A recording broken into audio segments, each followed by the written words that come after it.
علیکم ورحمۃ اللہ وبرکاتہ۔ الحمد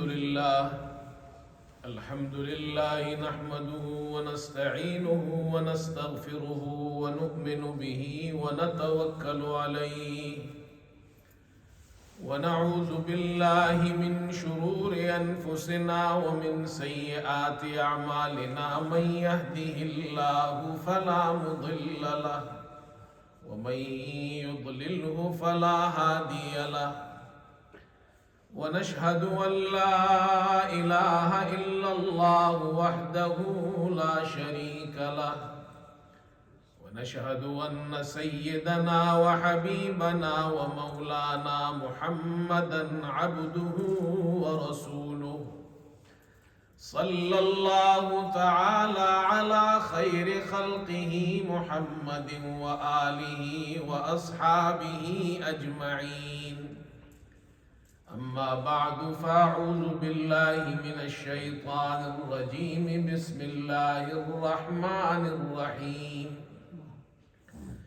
قد نرى تقلب وجهك في السماء فلنولينك قبلة ترضاها فول وجهك شطر المسجد الحرام وحيث ما كنتم فولوا وجوهكم شطره وإن الذين أوتوا الكتاب ليعلمون أنه الحق من ربهم وما الله بغافل عما يعملون، صدق الله مولانا العظيم۔ بزرگان محترم اور برادران عزیز، سیرت طیبہ کا جو سلسلہ شروع ہوا ہے، گزشتہ جمعہ ہجرت کے بعد پہلے سال یعنی ہجرت کے پہلے سال کے واقعات آپ حضرات کے سامنے عرض کیے گئے تھے، اور آج انشاءاللہ ہجرت کے دوسرے سال میں جو واقعات پیش آئے وہ آپ کے سامنے پیش کیے جائیں گے۔ البتہ ہجرت کے سال اول کا ایک حصہ جو گزشتہ جمعہ بیان نہیں ہوا، وہ آپ صلی اللہ علیہ وسلم کی سیرت مبارکہ میں ایک اہم حصہ اور اہم پارٹ ہے، اور وہ ہے یہود کے ساتھ معاہدہ۔ جب حضرت صلی اللہ علیہ وسلم ہجرت فرما کر مدینہ منورہ پہنچے اور مسلمانوں نے ہجرت کی، تو ہجرت کے تقریباً 5 ماہ بعد یہود کے ساتھ جو مدینے میں آباد تھے، آپ صلی اللہ علیہ وسلم نے معاہدہ کیا۔ یہود کے بہت سے قبائل مدینے میں رہتے تھے، اور یہ اہل کتاب تھے، ان کے پاس علم تھا کتاب کا، وہ جانتے تھے کہ محمد صلی اللہ علیہ وسلم اللہ کے آخری نبی ہے، لیکن وہ آپ پر ایمان نہیں لائے، سوائے چند ایک کے عبداللہ ابن سلام، وہ ایمان لے آئے، لیکن عمومی طور پر یہ ایمان نہیں لائے، اس وجہ سے کہ وہ حسد میں مبتلا ہو گئے کہ محمد صلی اللہ علیہ وسلم بنی اسماعیل میں سے کیوں ہیں، بنی اسرائیل میں سے کیوں نہیں، وہ ایمان نہیں لائے۔ آپ صلی اللہ علیہ وسلم نے ان کے ساتھ معاہدہ کیا تاکہ مسلمان فتنے سے محفوظ رہے، اور وہ معاہدہ، اس کے اندر بنیادی بات یہ تھی کہ یہود اپنے دین پر عمل کریں گے، اور اسی طرح وہ اپنے اموال کے مالک رہیں گے، اور یہ معاہدہ مسلمانوں اور یہود کے درمیان ہوگا، جن میں جو شرائط لکھی گئی تھی ان میں سے چند باتیں یہ ہیں کہ خون بہا اور قصاص کا جو طریقہ پہلے سے چلتا آ رہا ہے بدستور اسی طرح چلتا رہے گا، ظلم کے خلاف سب متحد ہوں گے، چاہے وہ کسی کا بیٹا ہی کیوں نہ ہو۔ اسی طرح یہود مسلمانوں کے تابع ہو کر زندگی گزاریں گے،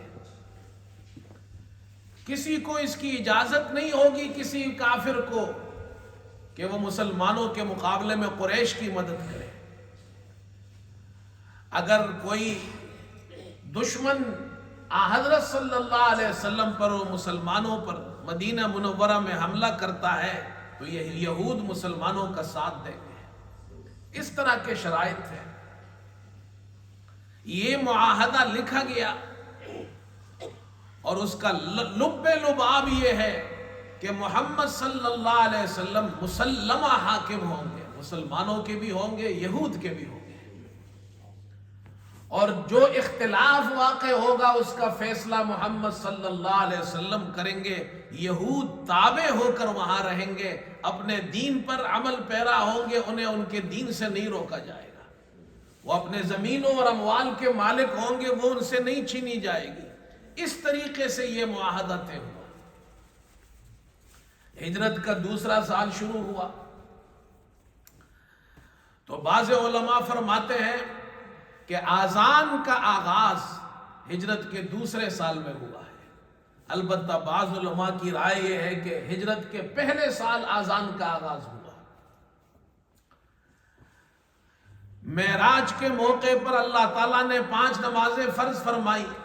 مکہ مکرمہ میں مسلمان نماز پڑھتے تھے، نماز کے وقت جمع ہو جاتے تھے، الصلاۃ جامعۃ کی آواز لگتی تھی، مسلمان آ جاتے تھے۔ آذان ابھی تک شروع نہیں ہوئی تھی۔ حضرت صلی اللہ علیہ وسلم نے صحابہ سے مشورہ کیا۔ بعض حضرات نے مشورہ کیا کہ نصارہ کی طرح ہمیں بھی ناقوس بجانا چاہیے، جو ان کا گھنٹہ ہے، اس طرح ہم 1 گھنٹہ بجایا کریں۔ بعض نے کہا بوق، جو یہود بوق بجاتے تھے تو اس طرح ہمیں بھی بوق بجانا چاہیے۔ اور بعض حضرات نے مشورہ دیا کہ آگ جلانی چاہیے تاکہ لوگ آگ دیکھ کر دور سے آگ دیکھے اور سمجھ جائے نماز کا وقت ہو گیا ہے۔ حضرت صلی اللہ علیہ وسلم نے اسے پسند نہیں فرمایا، اس لیے کہ یہ تینوں چیزیں غیر مسلموں کے شعائر میں سے ہیں۔ جب یہ میٹنگ ہوئی تو ایک صحابی ہے عبداللہ ابن زید، انہوں نے رات کو خواب دیکھا۔ خواب میں یہ دیکھا کہ ایک شخص ناقوس بیچ رہا ہے۔ انہوں نے اس سے کہا کہ تم یہ فروخت کرتے ہو؟ تو اس شخص نے پوچھا تمہیں اس کی کیا ضرورت ہے؟ کہا میں یہ بجا کر لوگوں کو نماز کی طرف بلاؤں گا۔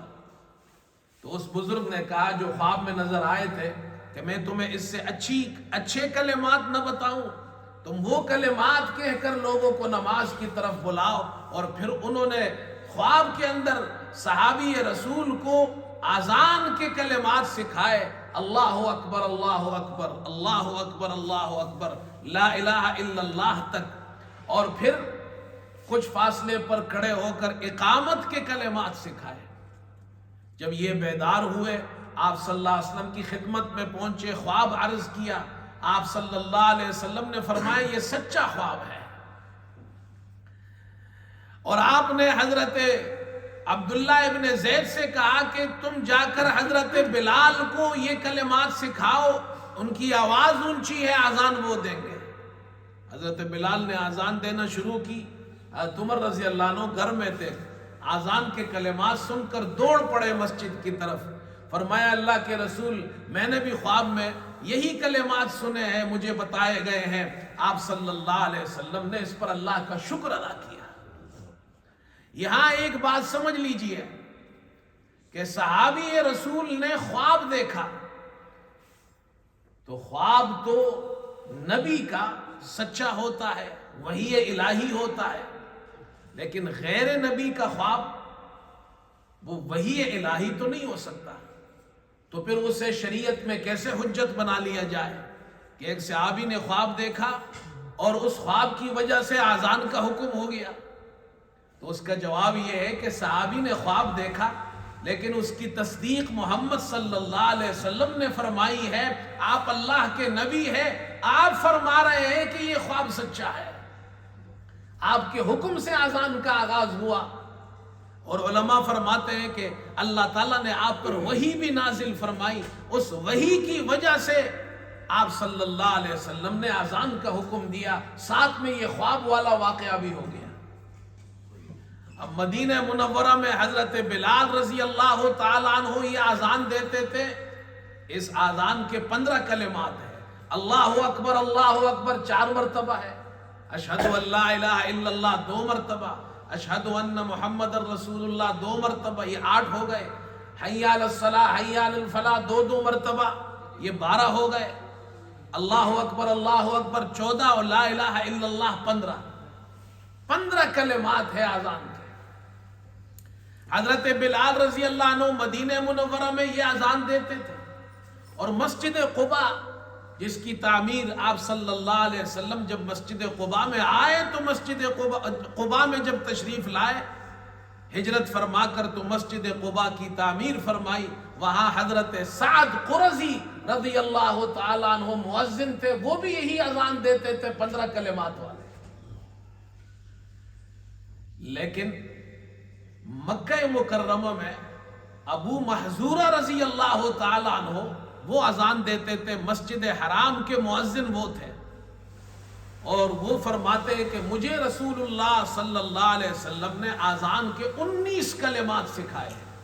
19 کلمات مکے میں وہ اذان دیتے تھے. ان کی اذان میں ترجیح ہوتی تھی. اشہد ان لا الہ الا اللہ 2 مرتبہ اور اشہد ان محمد الرسول اللہ 2 مرتبہ. یہ شہادتین کہتے ہیں اسے. یہ پہلے وہ آہستہ کہتے تھے اور پھر 2 مرتبہ بلند آواز سے کہتے تھے. تو 4 کلمات زیادہ ہو گئے، 15 اور 4 19 ہو گئے. اب سوال یہ پیدا ہوتا ہے کہ حضرت ابو محذورہ رضی اللہ تعالیٰ عنہ اشہد ان لا الہ الا اللہ اور اشہد ان محمد الرسول اللہ 2 مرتبہ آہستہ کہتے تھے، 2 مرتبہ زور سے بلند آواز سے کہتے تھے. اس کی وجہ کیا تھی؟ یہ تو حدیث میں ہے. وہ فرماتے بھی یہ مجھے اللہ کے رسول نے یہی سکھایا ہے. اسی لیے امام مالک اور امام شافعی رحمت اللہ علیہ فرماتے ہیں کہ اذان میں ترجیح سنت ہے. اشہد ان لا الہ الا اللہ اشہد ان محمد رسول اللہ یہ پہلے 2 مرتبہ آہستہ کہو اور اس کے بعد پھر 2 مرتبہ بلند آواز سے کہو. امام ابو حنیفہ اور امام احمد بن حنبل وہ فرماتے ہیں کہ یہ ترجیح سنت نہیں ہے. اب اس کی وجہ کیا ہے؟ وجہ یہ ہے کہ حضرت صلی اللہ علیہ وسلم ایک مرتبہ فتح مکہ کے بعد کا واقعہ ہے. آپ طائف سے واپس تشریف لا رہے تھے، راستے میں نماز کا وقت ہو گیا، مؤذن نے اذان دی تو کچھ بچے وہاں کھیل رہے تھے مشرکین کے. ان میں ابو محذورہ بھی تھے. ابو محذورہ ان میں بڑی عمر کے تھے. ان کی عمر اس وقت بعد حضرات نے لکھا ہے 16 سال تھی. مؤذن نے اذان دینا شروع کی تو یہ بچے نقل کرنے لگے. ابو محذورہ کی آواز بڑی تھی. اذان ختم ہوئی، آپ نے بلایا، ان بچوں سے پوچھا یہ نقل کون کر رہا تھا؟ انہوں نے ابو محذورہ کی طرف اشارہ کیا. آپ نے کہا تم اذان کہو. ان کی آواز اچھی تھی، بڑی تھی. اب انہوں نے اذان کہنا شروع کی. اس وقت وہ مسلمان نہیں ہوئے تھے. اللہ اکبر 4 مرتبہ کہا. اشہد ان لا الہ الا اللہ اور اشہد ان محمد الرسول اللہ 2 مرتبہ انہوں نے آہستہ کہا، زور سے نہیں کہا. اس لیے کہ مشرکین کا تو جھگڑا ہی آپ سے اس بات پر تھا کہ اللہ ایک ہے اور آپ صلی اللہ علیہ وسلم اللہ کے نبی ہے. ان کا تو آپ سے سب سے بنیادی اختلاف اور جھگڑا اسی بات کا تھا. آپ نے ابو محذورہ سے کہا اشہد ان لا الہ الا اللہ اور اشہد ان محمد الرسول اللہ دوبارہ کہو بلند آواز سے. اب انہوں نے دوبارہ کہا بلند آواز سے، اور آپ نے اس لیے کہا تاکہ اس کے دل کے اندر اللہ کی توحید اور محمد صلی اللہ علیہ وسلم کی رسالت داخل ہو جائے، شرک نکل جائے. یہ تعلیم کے لیے آپ نے کہا تھا۔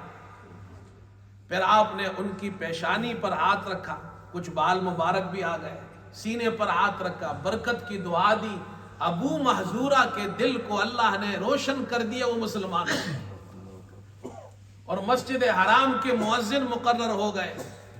اب آذان کے اندر اشہد ان لا الہ الا اللہ اشہد ان محمد رسول اللہ دو مرتبہ کہنا ہے، لیکن ابو محذورہ عاشق رسول تھے، وہ فرماتے نہیں، میں نے دو مرتبہ آہستہ کہا تھا، حضور نے پھر مجھ سے فرمایا بلند آواز سے کہو، تو وہ اسی وجہ سے یہ کلمات پہلے آہستہ کہتے تھے اذان میں، پھر بلند آواز سے کہتے تھے۔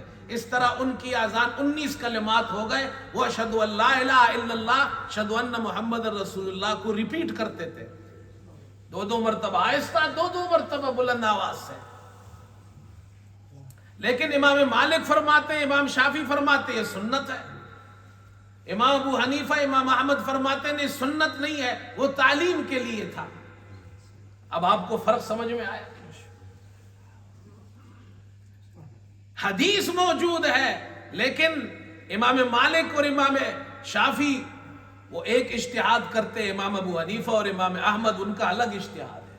اور ایک بات یہ بھی دیکھیے، حضور صلی اللہ علیہ وسلم حیات ہے، آپ کی زندگی میں ابو محذورہ مسجد حرام میں اذان دے رہے ہیں ترجیح کے ساتھ، اشہد ان لا الہ الا اللہ اشہد ان محمد رسول اللہ، آہستہ بھی کہتے ہیں، بلند بھی کہتے ہیں، حضرت بلال نہیں کہتے ہیں۔ مسجد نبوی میں، مسجد قباء میں حضرت سعد نہیں کرتے اس طرح، اور عبداللہ ابن زید نے جو خواب دیکھا تھا اس میں بھی اس طرح ڈبل نہیں ہے۔ حضرت صلی اللہ علیہ وسلم کے زمانے میں یہ دونوں اذانیں ہو رہی ہیں۔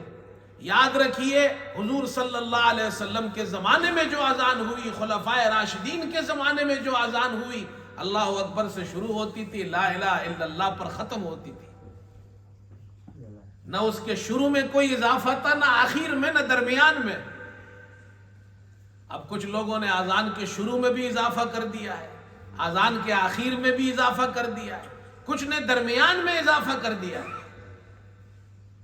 دیکھیں، ہم تو دلیل کی بات کرتے ہیں، علم کی بات کرتے ہیں، ہمارے یہاں تو دلیل سے بات ہے بھائی، ہم تو کسی کی توہین کے قائل نہیں ہیں، لیکن بات دلیل کی کرتے ہیں۔ اذان اللہ اکبر سے شروع ہوگی، لا الہ الا اللہ پر ختم ہوگی، لیکن کچھ لوگ اذان کے شروع اور آخر میں اور درمیان میں اضافہ کرتے ہیں۔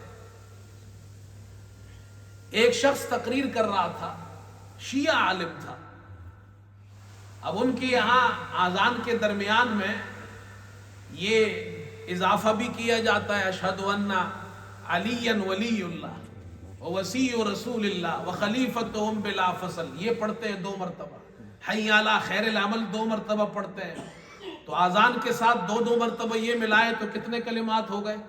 19۔ وہ کہتے ہیں جی ابو محذورہ کہتے ہیں مجھے حضور نے 19 کلمات سکھائے تھے، وہ کہتے ہیں ہم بھی 19 پڑھتے ہیں۔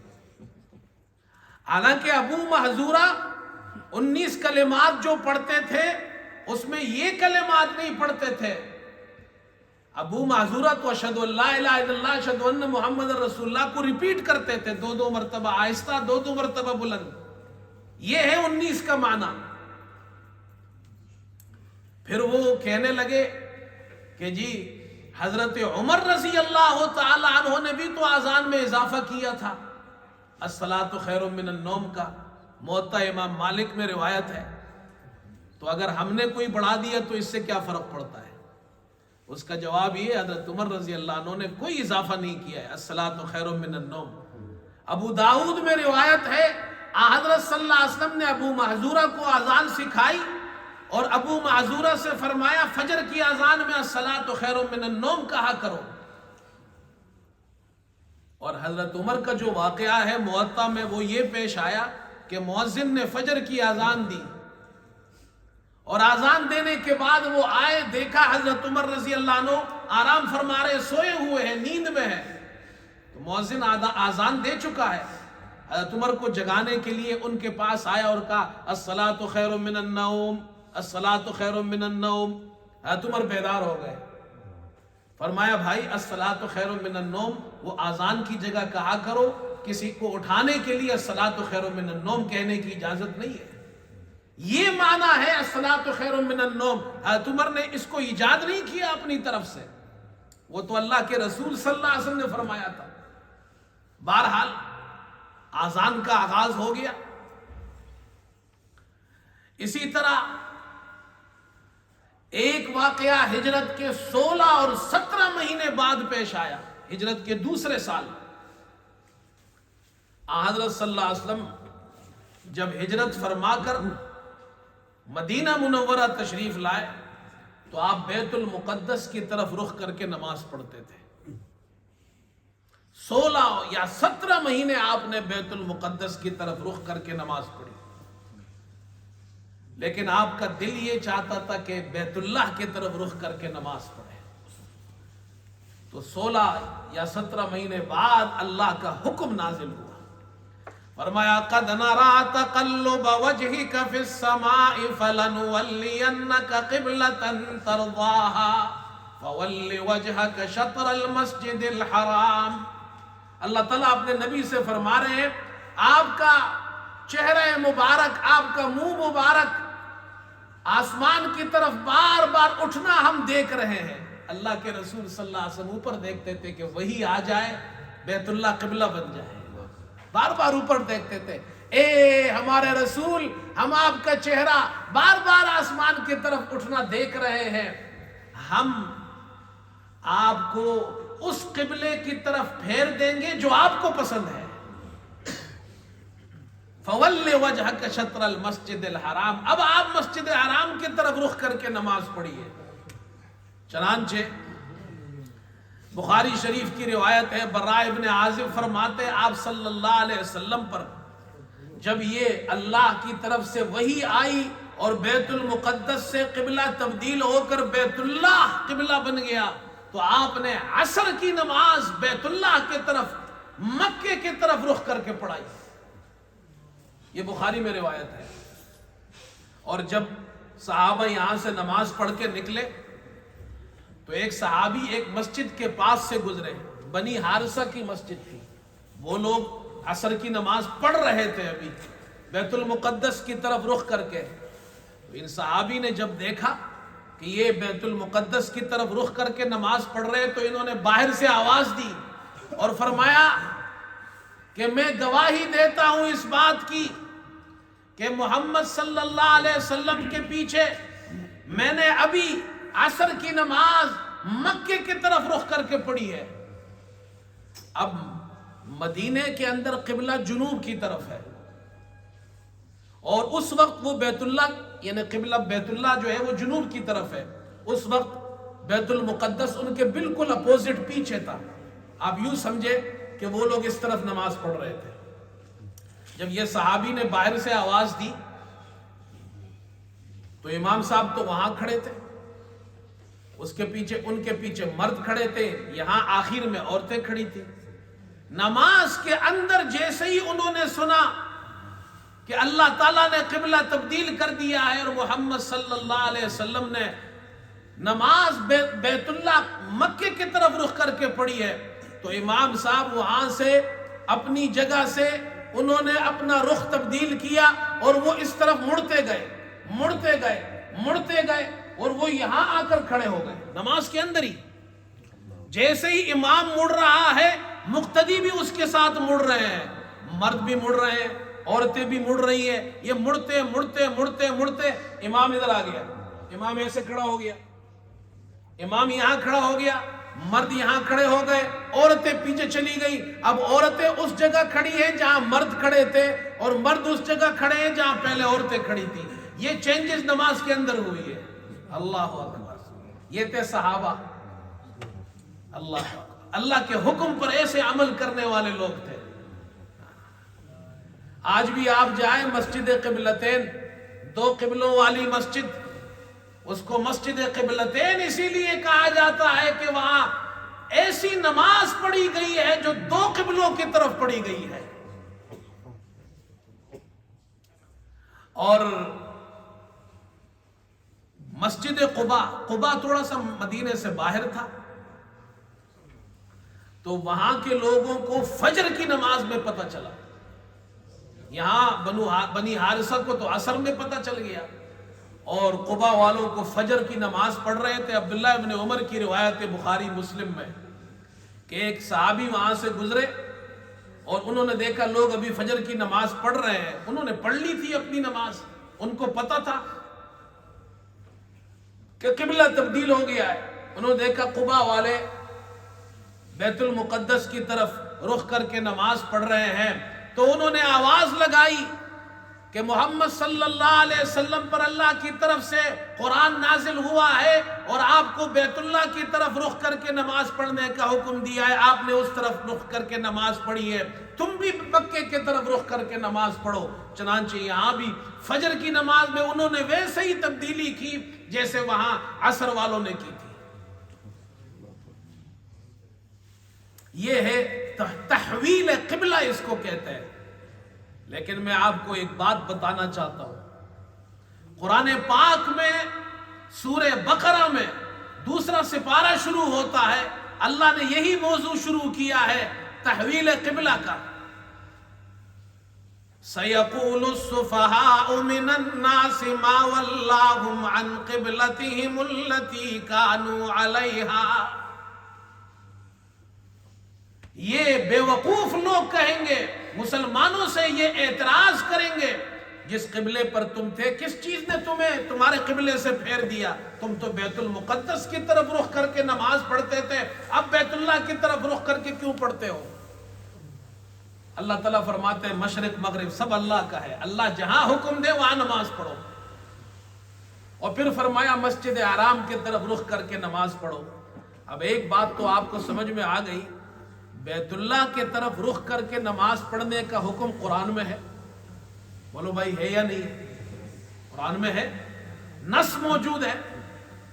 سوال یہ پیدا ہوتا ہے بیت المقدس کی طرف جو مسلمانوں نے 16 یا 17 مہینے نماز پڑھی ہے، اس کا حکم تو قرآن میں نہیں ہے. اور اللہ تعالیٰ یہ بھی فرما رہے وَمَا كَانَ اللَّهُ لِيُضِيعَ إِيمَانَكُمْ،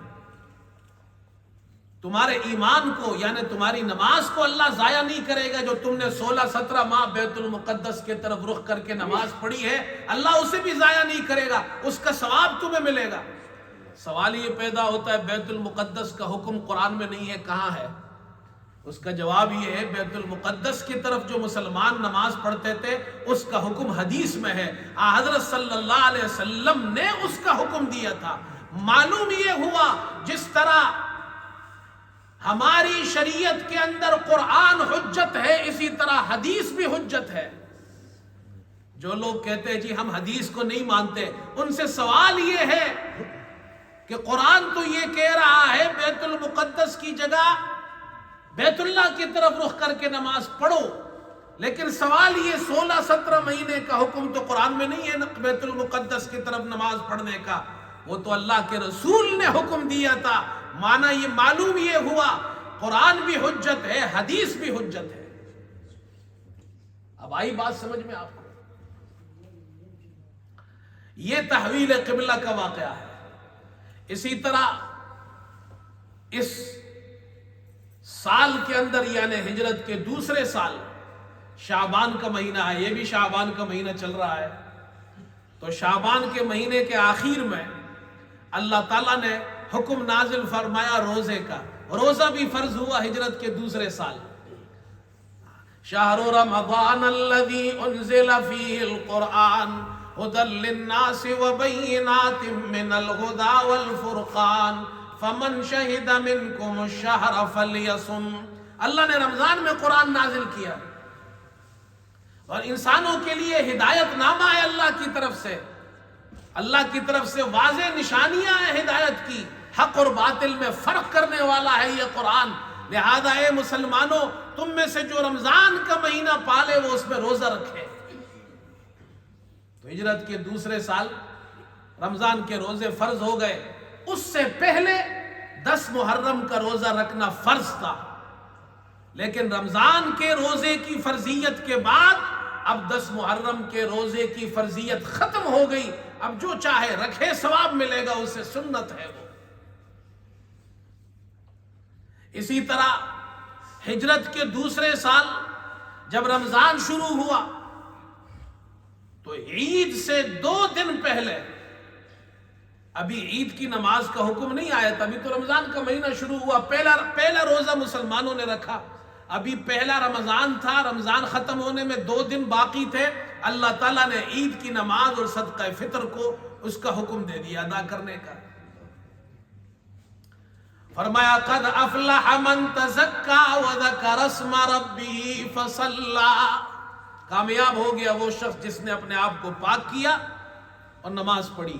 عمر ابن عبدالعزیز اور ابو العالیہ کہتے ہیں اس کا مطلب یہ ہے کامیاب ہو گیا وہ شخص جس نے صدقہ فطر دیا اور نماز پڑھی۔ عید کی نماز اور صدقہ فطر کا حکم بھی نازل ہو گیا۔ اور پھر اسی سال عید الاضحیٰ سے پہلے اللہ کا دوسرا حکم نازل ہوا، فصل لربک وانحر انا اعطیناک الکوثر فصل لربک وانحر ان شانئک هو الابتر۔ اللہ نے نماز اور قربانی کا حکم دیا، عید الاضحیٰ کی نماز اور قربانی کا حکم بھی آ گیا۔ اور ہجرت کے دوسرے سال، اسی سال اللہ تعالیٰ نے مسلمانوں کو حضور صلی اللہ علیہ وسلم پر صلاۃ و سلام پڑھنے کا حکم بھی نازل فرمایا، ان اللہ وملائکتہ یصلون علی النبی یا ایھا الذین آمنوا صلوا علیہ وسلموا تسلیما۔ اللہ تعالیٰ اپنے پیغمبر پر رحمت بھیجتے ہیں، فرشتے آپ کے لیے رحمت کی دعا کرتے ہیں، اے مسلمانوں تم بھی محمد صلی اللہ علیہ وسلم پر صلاۃ و سلام پڑھو۔ صحابی آئے، اے اللہ کے رسول ہمیں یہ تو معلوم ہے سلام کا معنی کیا ہے، ہمیں یہ تو معلوم ہے تحیات میں السلام علیکہ ایھا النبی ہم پڑھتے ہیں، صلاۃ کا مطلب کیا ہے؟ قرآن کی آیت نازل ہوئی لیکن اس کی تفسیر صحابی کو نہیں معلوم، صحابی آ کر حضور سے پوچھ رہے ہیں، حالانکہ صحابی عربی جانتا ہے لیکن اسے یہ نہیں معلوم صلاۃ کا مطلب کیا ہے۔ حضور پر صلاۃ و سلام پڑھو، صلاۃ کا مطلب کیا ہے؟ یہ بھی سمجھ لیجئے قرآن سمجھنے کے لیے صرف عربی زبان کا سمجھنا کافی نہیں ہے، ورنہ صحابی کیوں پوچھتے آپ سے آ کر؟ آپ صلی اللہ علیہ وسلم نے ارشاد فرمایا یہ درود شریف پڑھو، اللہم صلی علی محمد وعلی آل محمد، جو ہم نماز میں پڑھتے ہیں، آپ نے فرمایا یہ درود پڑھو، یہ سب سے افضل درود ہے جو محمد صلی اللہ علیہ وسلم نے صحابہ کو سکھایا ہے۔ مسلمان اسے نماز میں بھی پڑھتے ہیں، نماز کے بغیر بھی یہ درود شریف پڑھنا چاہیے۔ ہمارے بزرگوں کے معمولات میں تو یہ ہے کہ وہ ہر روز 1000 مرتبہ درود شریف پڑھا کرتے تھے۔ درود شریف کے فضائل ہیں، 1 مرتبہ درود پڑھنے پر اللہ تعالیٰ 10 رحمتیں نازل فرماتے ہیں۔ دور سے جو درود شریف پڑھتے ہیں فرشتے حضرت صلی اللہ علیہ وسلم کے پاس وہ درود شریف لے جاتے ہیں آپ کا، اللہ تعالیٰ نے فرشتے مقرر کیے ہیں، اور جو وہاں روضہ اقدس پر جا کر درود پڑھتا ہے اللہ تعالیٰ اپنے حبیب صلی اللہ علیہ وسلم کو سنا دیتا ہے۔ یہ فضیلت ہے درود شریف کی، اور جمعے کے دن درود شریف کے پڑھنے کی زیادہ فضیلت ہے۔ آپ نے فرمایا جمعے کے دن مجھ پر زیادہ درود شریف پڑھو، اور حضرت صلی اللہ علیہ وسلم کا نام نامی، آپ کا مبارک نام جب بھی انسان اپنی زبان سے ادا کرے یا اسے سنے تو درود شریف پڑھے، ورنہ کم از کم یوں کہے صلی اللہ علیہ وسلم۔ اور آپ نے فرمایا بخیل ہے وہ شخص جس کے سامنے میرا ذکر ہو اور وہ مجھ پر درود نہ پڑھے، اس سے بڑا کوئی کنجوس نہیں ہے آپ صلی اللہ علیہ وسلم کا نام نامی آئے وہ درود شریف نہ پڑھے۔ اسی طرح محمد صلی اللہ علیہ وسلم کا جب نام آپ لکھیں تو اس کے بعد لکھ دے صلی اللہ علیہ وسلم، کنجوسی نہ کرے اس میں۔ بہت سے لوگ محمد صلی اللہ علیہ وسلم لکھنے کے بجائے صرف صاد لکھ دیتے ہیں، یہ بھی کنجوسی ہے، پورا صلی اللہ علیہ وسلم لکھا کرے۔ اللہ تعالیٰ آپ سب کو عمل کی توفیق عطا فرمائے۔ وآخر دعوانا الحمدللہ۔